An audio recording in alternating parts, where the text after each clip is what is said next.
To tonight's session online. We are having a few difficulties here in Melbourne. Obviously there was an earthquake just 2 days ago, day before yesterday, so I'm blaming the earthquake for all of these problems that we're having today. We've had a few internet problems, which has mean we're only just getting things up and running. Hopefully the internet will hold out for us tonight through the lesson, but we have been struggling with the internet. We've also, unfortunately, Robert's father is not well, so Robert's not with us tonight. He's with his dad in hospital, so I'm going to be doing the lesson with Jason tonight. So welcome, Jason. Robert always asks a few questions about each person. So Jason, tell us a bit about yourself. Where do you go to school? How old are you? I'm 8 years old, and I go to Robertson State School.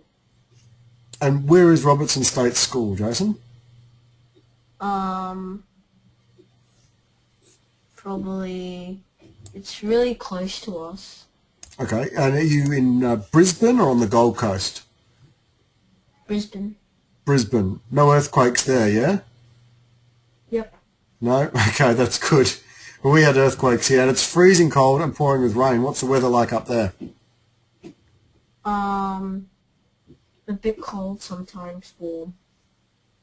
Bit cold, but not raining? Yeah. Okay. And apart from chess, what other things do you like to do, Jason?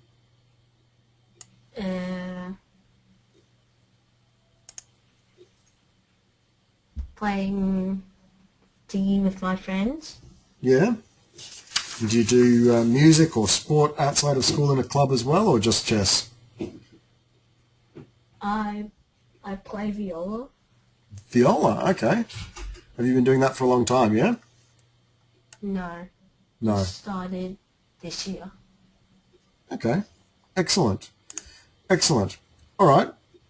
Well, Bobby's just said, let's put the game into training mode, and let's have a look at this first game that you played. You were black in this game against Gareth Mills. When did you play this game? This was the Queensland Open. How long ago was that? I'm not really sure. Not sure. All right. Well, he's a few, like 250 odd, 280 points higher rated than you. So you're the underdog in this game. But you managed to win in the end. So let's have a look at this game and see how it started off. So we start off with you playing the perk defense or the modern defense. Is this the move that you always play when you're black? No. No? I changed back to E5, so. Okay, so you've changed back to E5, but when you played this game, this was your favourite opening. Yeah. Okay. All right, let's have a look and see what Gareth does. Pawn to D4, good strong move to control the centre of the board there. You played knight F6. The whole aim of the perk opening when you're black is to try and let your opponent get 2 pawns in the centre of the board, which is usually the most powerful area. And 2 pawns next to each other we call a wall of pawns. That's your strongest attacking formation. I know Robert talks about 2 pawns next to each other all the time as well. But you actually let your opponent get 2 pawns next to each other in the middle when you're black in the perk, and then hope that with your bishops and your knights from the side, you start attacking those pawns and make them weak, and maybe one of them moves forwards, and you can swap off a pawn for pawn, and then you start attacking his centre from the outside. And so you're sort of attacking outside in rather than going directly for the centre of the board. All right, so knight C3, pawn to G6, all good moves so far, knight F3. There's a lot of options for white in the perk to push more pawns forward, so you could move his C pawns forward and his F pawn forward if he really wanted to, and get 4 pawns next to each other in the middle of the board. This is a pretty solid opening for white here. All right, black's played bishop to G7, getting ready to castle, bishop E2, and now the question that Robert has asked for us is black's turn to move. What should black play here? All right, because there are lots of different possibilities here. At the moment, white hasn't really given much away. He's got a strong centre, he's 2 pawns in the middle, he's developed his pieces. Probably white's going to castle kingside, but of course white can still choose to castle queenside if he wants to. So tell me, Jason, what would you think in this position? What would your next move be? You're black. Castles? Castles? Okay. Are there any other options that you might list? So, of course, in any situation, you always have to have at least 2, 3, 4 good moves to try and think about. We call those ones our candidate moves. Once you've got 2 or 3 or 4 good moves in mind, then you can sort of pick from them. So what other candidate moves might you have in this situation? Knight B D7. Yes, knight B to D7 would be a good move, developing your knight. And I'll give you a third one, which is to move the bishop from C8 out to G4. All right, so you could play bishop to G4 and then try and trade that bishop off for the knight. So Max has suggested C6, pawn to C6 is another option as well. And I'd say, yep, that's certainly another thing to think about. All right, so we've got a few things to choose from. Robert's left a poll for us. We're going to put this poll up on the board, and the question is, what should black do in this position? All right, so we've got a few choices. We've suggested knight to D7, pawn to C6, castles, bishop to G4. So have a bit of a think about what you would do if you were black in this situation. It's your move. I'm going to launch the poll, and you can tell me of the choices.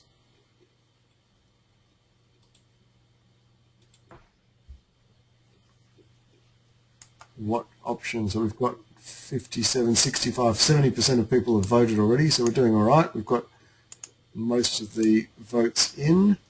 Just 1 or 2 more votes. Your choices are castles, which is definitely the most popular so far, bishop G4, which is not that popular, and knight to D7. All right, so that's it. Just about everyone, or I think everyone has voted, and the winner by a long way is castling.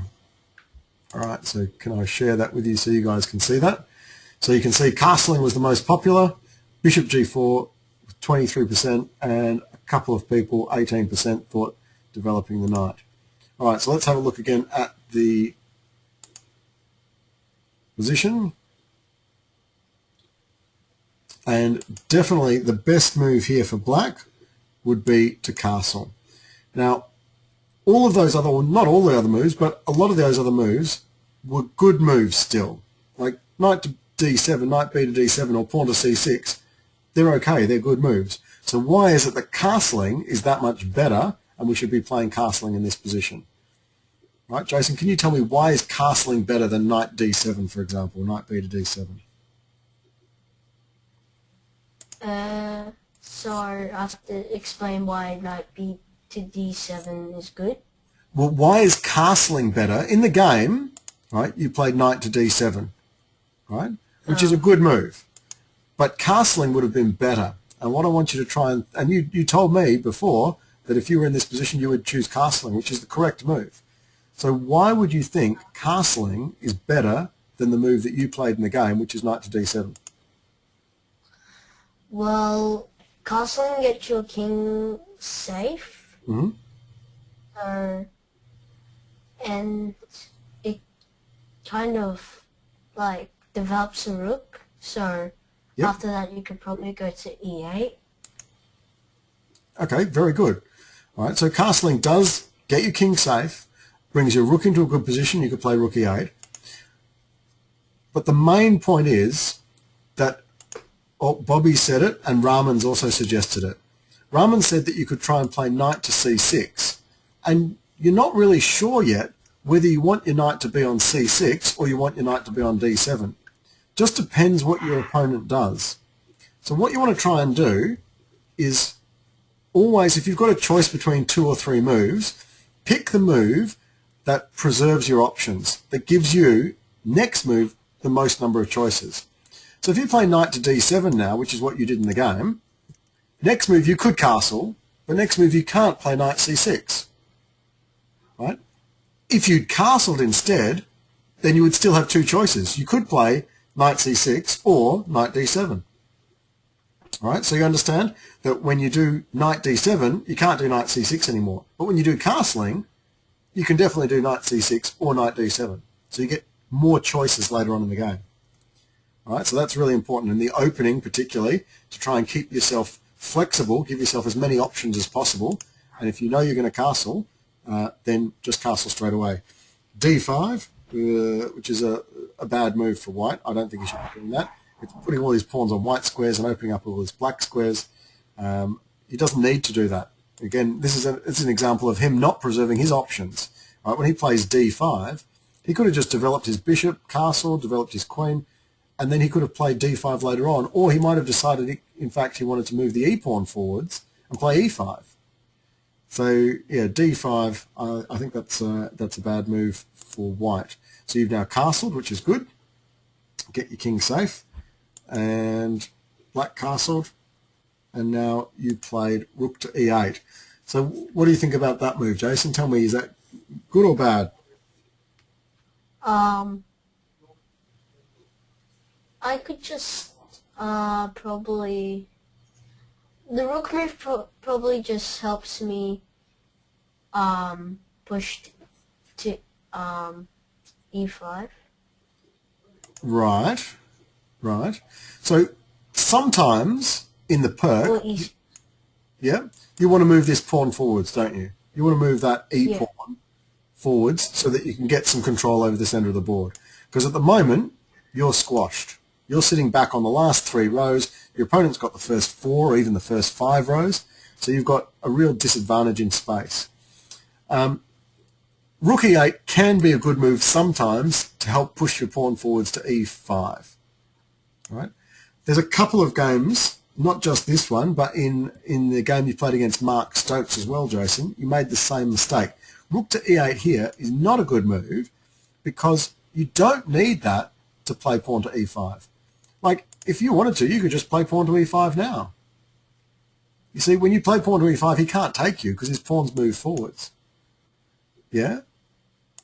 So when you play rook E8, it sort of doesn't really help you to push the pawn to E5 because, well, that pawn can just go to E5 anyway.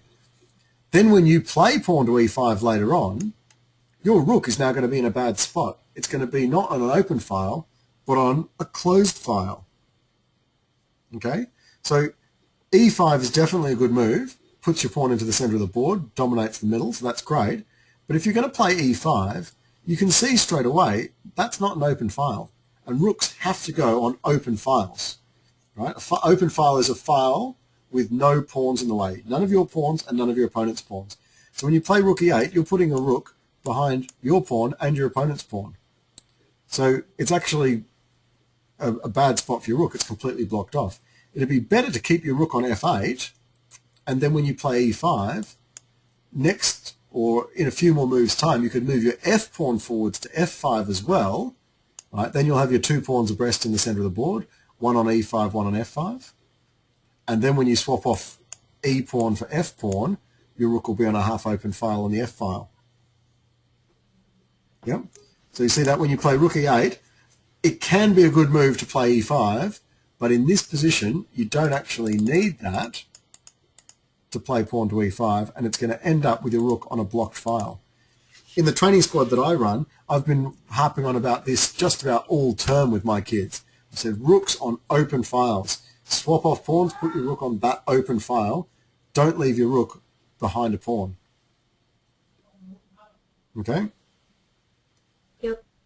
All right, so let's keep on going. White played bishop to G5, so he's probably going to have to swap off that bishop. That's right. You've played pawn to E5 like you were planning, controlling the center of the board. But look at that. Your rook's blocked in behind your pawn now. He's played knight back, I guess trying to push his F pawn forwards, which if he moves that 2 steps forwards, that's going to fall right into your hands. You're going to get the half open E file if you trade off E for F pawns. So I don't think he wants to do that. H6, yeah, that's okay. Chase him back. A5, again, good. F3, knight C5, keeping your knight in a good spot in the middle of the board there. Knight to B3, trading off. Bishop D7, and queen to D2. All right. So in this position here, all right, we've we've got sort of a pretty typical, I guess it's more like a King's Indian position now, where black's got the pawn chain in the middle of the board, white's got a long pawn chain as well. And what we need to try and do here is think a little bit about a plan of attack. Right, so start typing into your chat box what you think black's next move might be, or see if you can tell me what plan black should be following. So what's the next move for black? Now Max and Sam have come up with the same move. Max wants to do, as always, attack. Right, so just stop and think here. What would you do if you're black in this position? William's played a move king, yeah, okay. Joe, that's a good suggestion. Mitch has guessed the move which was actually played in the game. Right, we've got quite a few different suggestions here. Oh, excellent, Haran. Haran's the only one who's seen the winning move.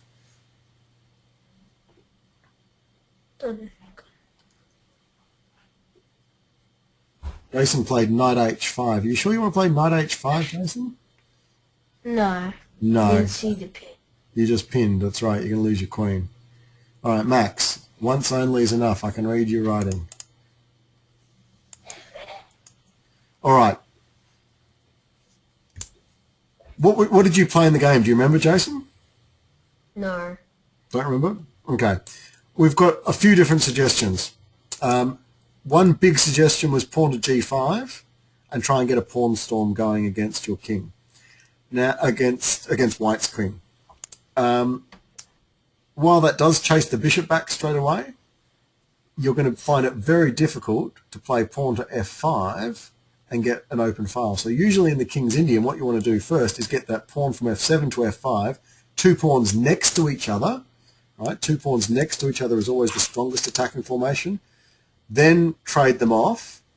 If he doesn't trade them off, then you might push forwards to f4, then g5 and g4 and get two pawns next to each other again. But g5 straight away, you might be leaving a bit of a hole on f5. So I don't know that g5 would be the move. William suggested king h7, which is a good slow way of building up to get an attack going.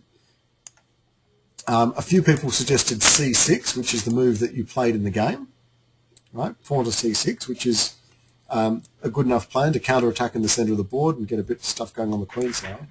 But in this position, as in any position, I'm sure Robert tells you a million times, look for all the forcing moves, all checks and all captures, right? And once I'd said, oh yeah, Haran got it, and good work Haran for getting it, then Max got it, then William got it. So a few people can start seeing, once they know that there's a tactic there and a trick there, you can see it. The key is you've got to see those moves before someone comes over and taps you on the shoulder and tells you, hey, there's a good move in this position. Right? When you're playing a tournament game, there's no one who's going to tell you, hey, guess what? You can do a tactic now. Right? So you must be looking at every single move for all the ways that you can check or take a piece, even if on the surface it looks dumb. Like here, the best move, knight takes pawn on e4. Right?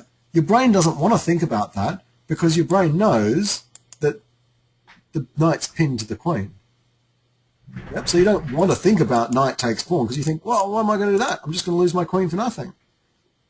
But when you start thinking a couple of moves ahead, knight takes e4, oh, hang on a second, I lose my queen, but then I win his queen, and I'm threatening his rook. He moves his rook, I take his bishop, he takes my knight. Hey, I'm just a pawn up for nothing. Right? You've just won that game. If you play knight takes e4 and he just takes your knight, pawn takes or knight takes, you play queen takes bishop, you've got your queen in a good attacking position, and you've won a pawn for nothing. Right? So you've got an opportunity here to just win the game, basically, in one move. You've got to look for all forcing moves. In this position, there's only one. There's only one way that you can take anything at all. Right? So you have to think about it. Right? It might not be a good move in every situation, but you have to consider it in every game that you play.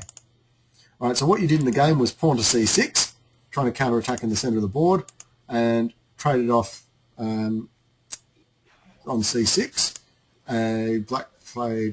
White played bishop takes, queen takes. I guess white sort of doesn't know what to do, so he just thinks, oh, well, if I don't know what to do, I'm going to swap off all my pieces. And then white plays this crazy move, queen takes d6.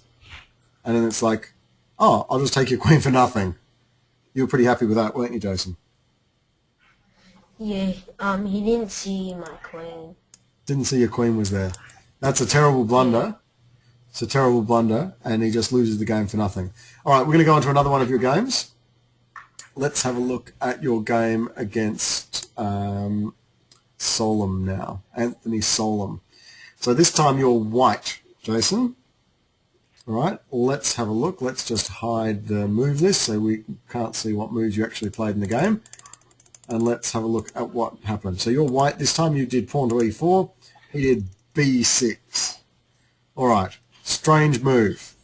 I've never played b6 against anyone in my life. Have you had lots of people play this move against you before? No. No. Someone did play me reversed with white.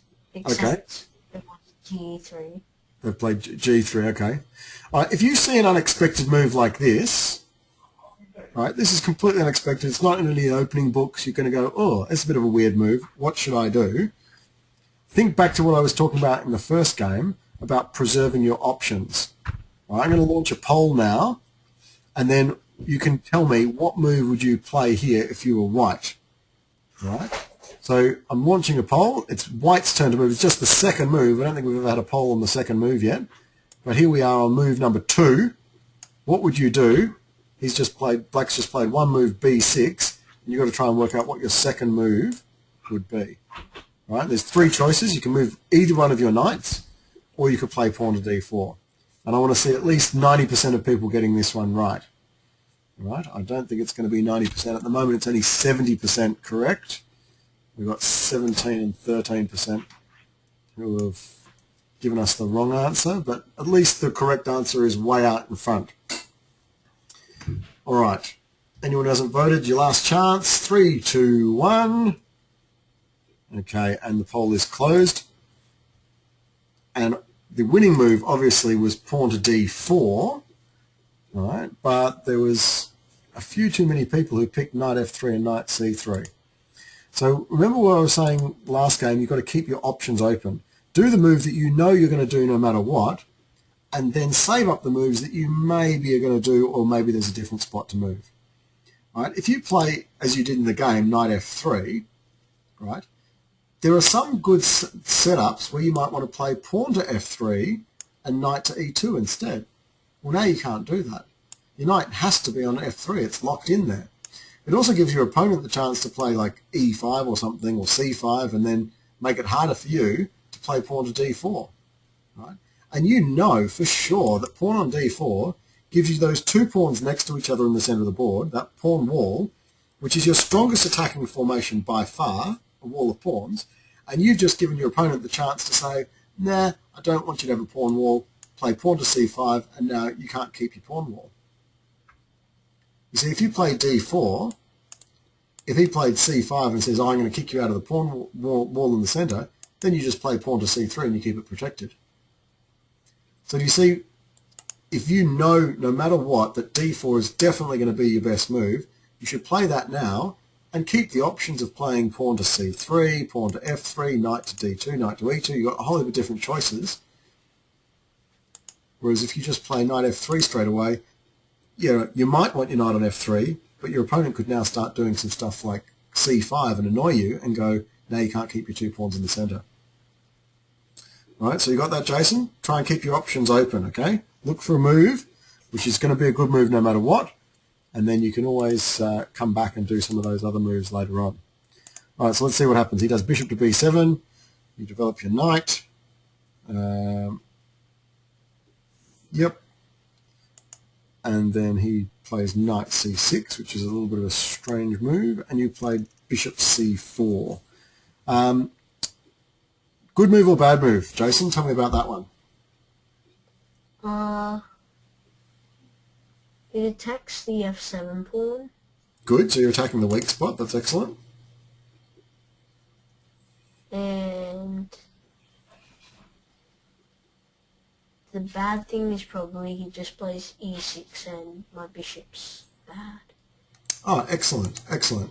There's good and bad things about every move, right? So you just have to work out on balance, is it going to be better or worse than a different move that you could play?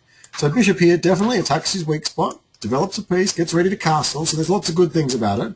But the bad thing about it is you've seen it, Jason, that's excellent. He could just play pawn to e6, and when he plays pawn to e6, now your bishop is just biting on granite. Right? You've heard that phrase before where you've got like a mini pawn chain or a pawn chain and you're just pointing at that pawn chain.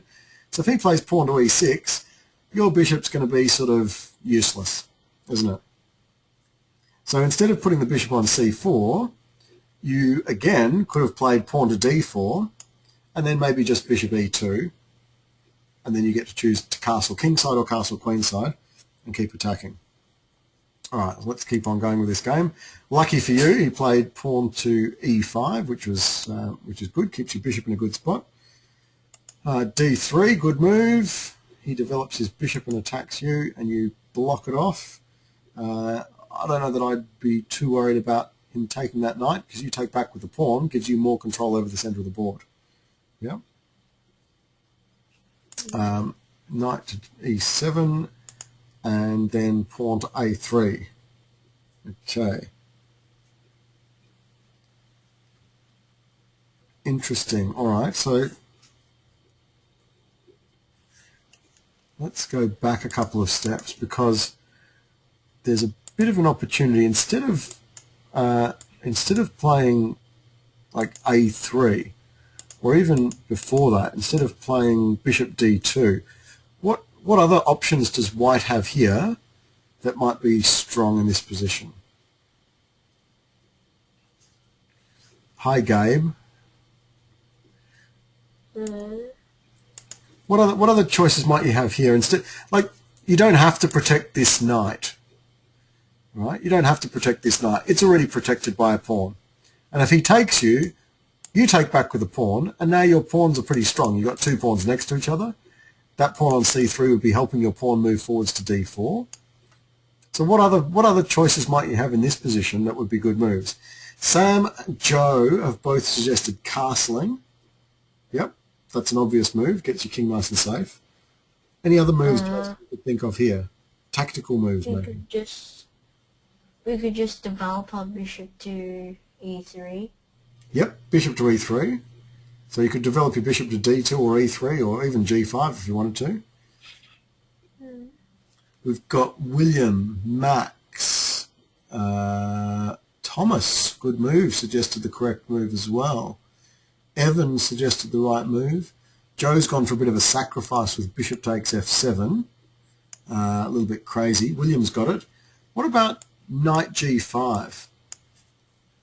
You must have played a move like knight g5, Jason, against like beginners in an inter-school competition or something like that, or at school. You go knight g5 and then take out your opponent's weak spot.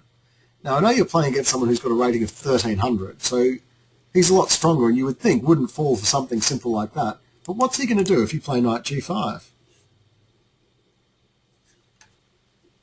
Knight h6, but that's horrible. Yeah, that is horrible, isn't it? So knight g5 might have been quite a nice move to start attacking his weak spot, force his knight out onto h6 in that horrible spot. And then we could play queen f3. Yeah, exactly. So knight g5, knight h6, queen f3, now you're hitting his weak spot.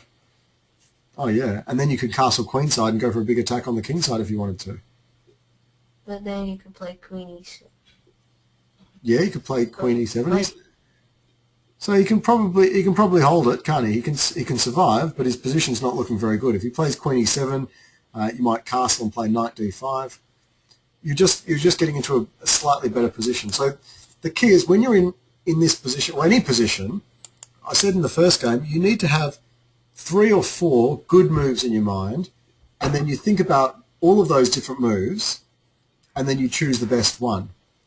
Right? So you've gone, oh yeah, he's pinned my knight. I can see a way of developing a piece and blocking the pin. So you've done it.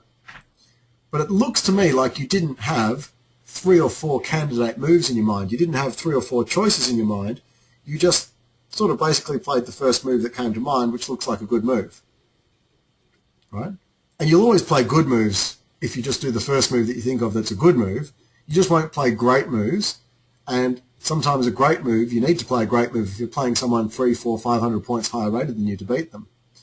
So what I want you to try and do is, in any position, unless it's an obvious thing like he's taken your queen, you've got to take him back, even then, you want to try and have at least 2 or 3 different moves to choose from.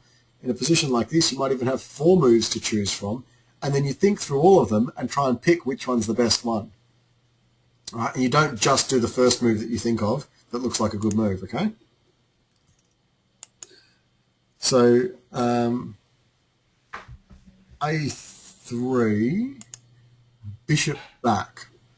All right. Let's have a look. He castled. Looks like there's a trick here for you. He plays pawn to d6. What if we go back here? Instead of castling, I might turn on my my computer here and see what the computer says. And the computer also still reckons knight g5 is a good move here. All right. So again, we've got knight g5, threatening his weak spot, and then computer's changed his mind and thinks b4 is a good move here. Well, you've got quite a few good choices, don't you? If the computer says b4 and then knight g5, and he blocks you and you take him and he has to retreat his knight. So you've got a few good moves. You need to be like a computer and be thinking, well, gee, well, there are 2, 3, 4 different moves that I could play here that would get me into good position. Right? And see if you can come up with one that would be maybe a better move. Knight g5 certainly looks like a good move to me here instead of castling, and then start hitting his weak spot again. Yeah. Knight takes e5. Knight takes e5 doesn't quite work because he'll take you back with knight takes e5 and then he's hitting your bishop. So when you do pawn to d4, it's not really a fork that works. But knight g5, let's say he castles, you play knight takes f7, rook takes f7, and then you can play queen out to hit his rook again, or queen h5 and hit his rook. Yeah.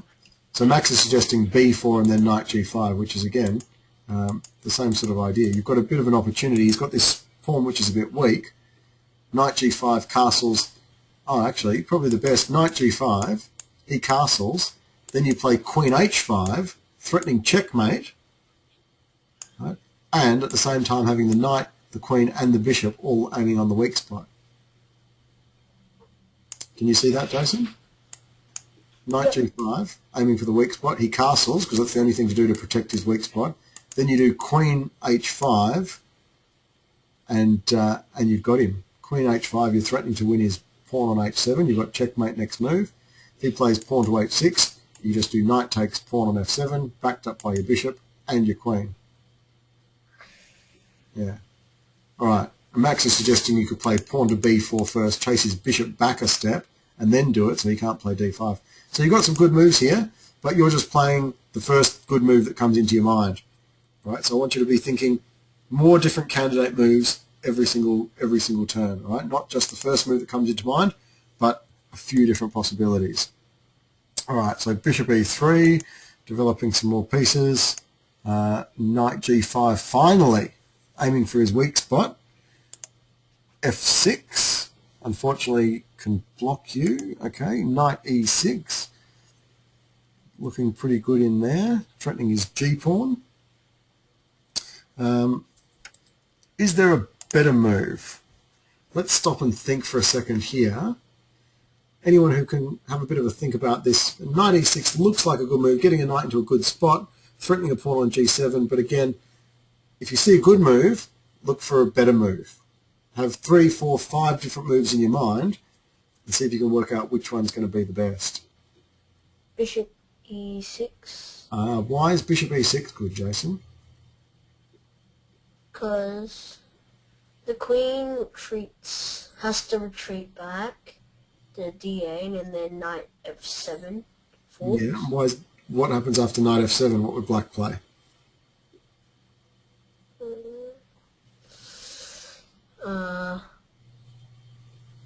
Queen b8. Queen b8. Wow. Yeah, he has to move his queen somewhere. And then what would you do?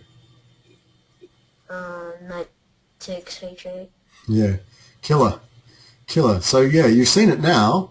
Again, when someone taps you on the shoulder and says, "Hey, there's a good move," you can find it. In the game, I saw it in the game. yeah, I saw it in the game.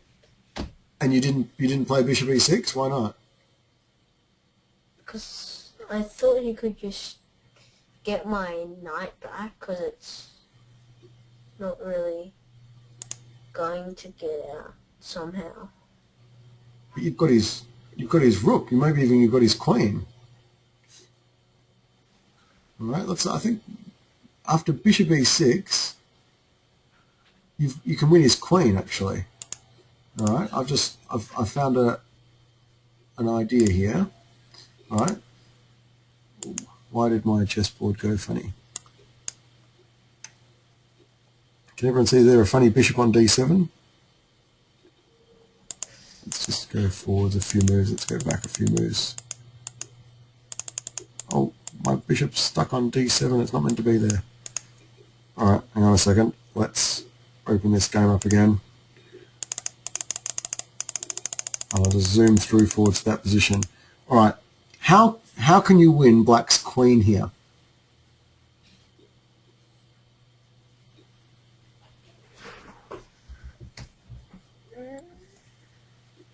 How can you win black's queen? There's some tactics where you can win the queen.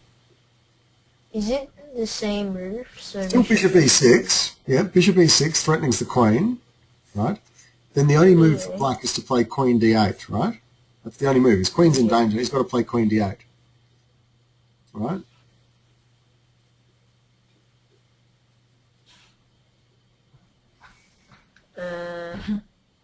All right, Evan's suggesting then bishop f7 check. If king f8, then knight e6 wins the queen. And if king d7, Max suggested then queen g4. But you've pretty much got him. I think quite a few people are seeing this now. Bishop to e6. Let's see if I can actually do that in the position. I'll put this in as a variation for you here. Okay, so if we go in this position here, bishop to e6. All right, queen's in danger. Queen has to retreat. All right, and then we're going to go, knight f7, bishop f7. He reckons knight f7 here. It's interesting. I thought bishop f7 looks pretty good, doesn't it? And then Max said if king here, queen g4 or bishop e6 again. It's looking pretty good. Knight f7, queen h8. Oh. You can see this position. This is looking pretty killer for you. Right, let's just save that in as a variation. And we'll keep on going with that. Alright, so you played... Okay, so back to the game. You played knight e6 and he played pawn to g6. Alright, let's see what happened from here. Knight e6, g6. Knight check. King moves out of the way and you're crushing him now. Knight back check again. King goes to c8. Knight back to g7 again, threatening bishop in. He retreats his knight. Queen f3, attacking the weak pawn on f6. That's a good move. Rook f8 to protect that pawn. Bishop h6, got all sorts of nasty discovered attacks. You're crushing him completely. Pawn to f5, he's trying to make a bit of a comeback. He's saying no way. Knight e6, gets his rook out of the way. You bring your knight back to a good spot, that's okay. Let's keep on going. Knight there. Bishop pins. Develops his knight and trades off. You've won a pawn. Okay, I'm just trying to get through to another position here. So pawn, queen check, queen black, trading off queens. Let's swapping everything off here, and then pawn to b4. So in this position here, right, you've played pawn to b4, attacking his bishop. Now, what's his bishop going to do when you attack it?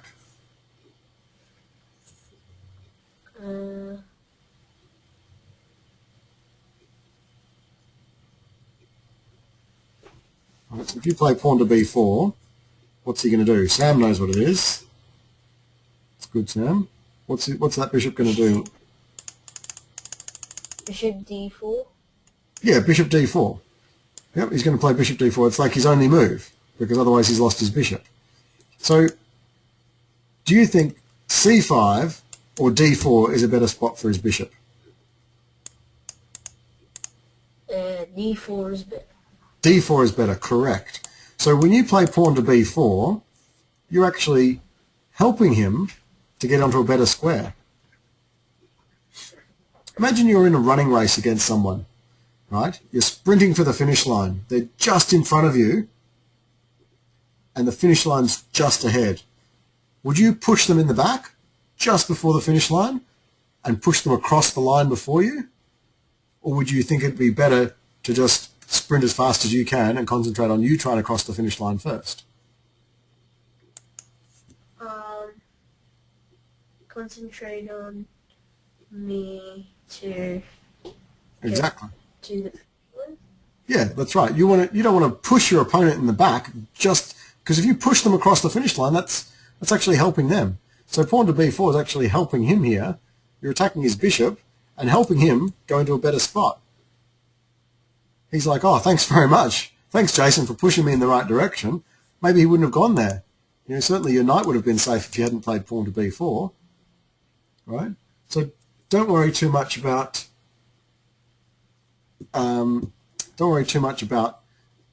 attacking his bishop when his bishop's going to go to a better spot. Worry more about how you can get your pieces into better positions.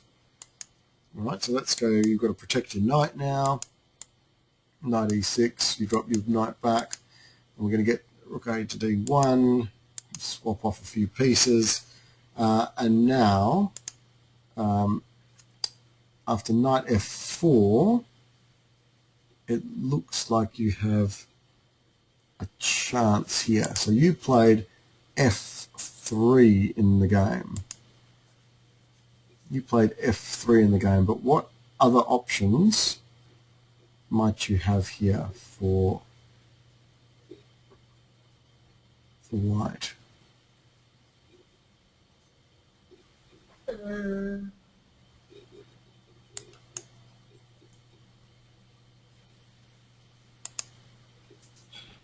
Rook e1. Yeah, rook e1. Rook f1. Yep, rook fe1. Your g-pawn's on pre. Not sure why Robert wanted to talk about that one. Rook to d2. I'm not sure why. Doesn't look too bad. Let's check. And then wins your bishop. Oh, so you just blundered your bishop, did you? So when you played f3, you've just let him play knight check and then win your bishop, and then he's won the game. Okay, so that's your blunder. You played pawn to f3 and just left your bishop unfree. So yeah, rook to d2 or rook to e1, stopping that fork, winning your bishop. So yeah, good move that Joe suggested that. We've got a few people who suggested like g4. G4, you got to watch out for knight h3 checkmate. So you definitely don't want to do g4, Thomas. You got to look for all checks and captures. So that's the same as one of your other games, wasn't it? We said watch out for all the checks and captures. You've got to look out if you're going to be white and play g3. You've got to watch out for what his move's going to be to put you in check and get you checkmate. And also here, when you played f3, you're saving your pawn, but you're losing your bishop.